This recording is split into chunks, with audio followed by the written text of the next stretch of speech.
Hyundai décline sa gamme de compacts i30. Nous avons déjà découvert la berline 5 portes, nous avons découvert le break SW et maintenant voici une troisième variante de carrosserie assez originale et même tellement originale que c'est presque la seule sur son segment. C'est une compacte mais c'est un coupé 5 portes, vous l'avez ici, à côté de moi on va la découvrir.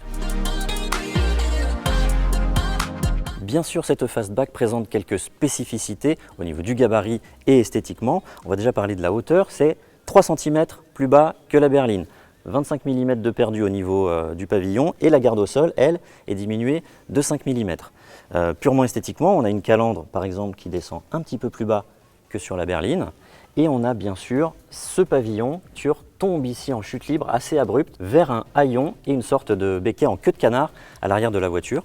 Elle fait 4,46 m au lieu de 4,34 m pour la berline, c'est 12 cm de plus. On va voir ce que ça donne du coup au niveau du coffre et au niveau des places arrière. Alors quand on s'installe à l'arrière, déjà il faut faire bien attention à la tête. Voilà. Et puis si on est sur le même empattement que la berline et que donc on a suffisamment d'espace au genou, eh bien le fait d'avoir un pavillon beaucoup plus bas, il faut vraiment faire attention à la tête parce que vous voyez, je ne suis pas très grand, 1,76 m et j'ai à peine d'espace au-dessus du crâne.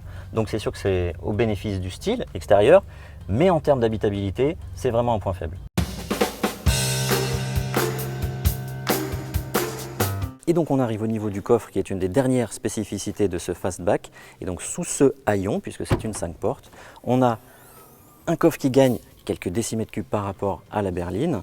Il est profond, il est assez volumineux, mais par contre il a un gros défaut ce coffre, c'est regardez, le seuil, il est juste gigantesque. Et donc pour aller mettre des bagages et les retirer, il va falloir se pencher. Et ça, c'est aussi un point faible comme l'habitabilité à l'arrière. Alors dans l'habitacle par contre, aucune différence par rapport à la berline. Cette fastback en reprend la planche de bord qui est relativement sobre, habillée de noir, de haut jusqu'en bas. La qualité des matériaux est très correcte pour la catégorie. Et au niveau de l'équipement, eh bien, on retrouve tout ce qui est équipement de confort et aide à la conduite. Je ne vais pas vous les lister, il y en a beaucoup, mais en tout cas, elle est parfaitement au cœur de sa catégorie, cette i30, et donc cette fastback également.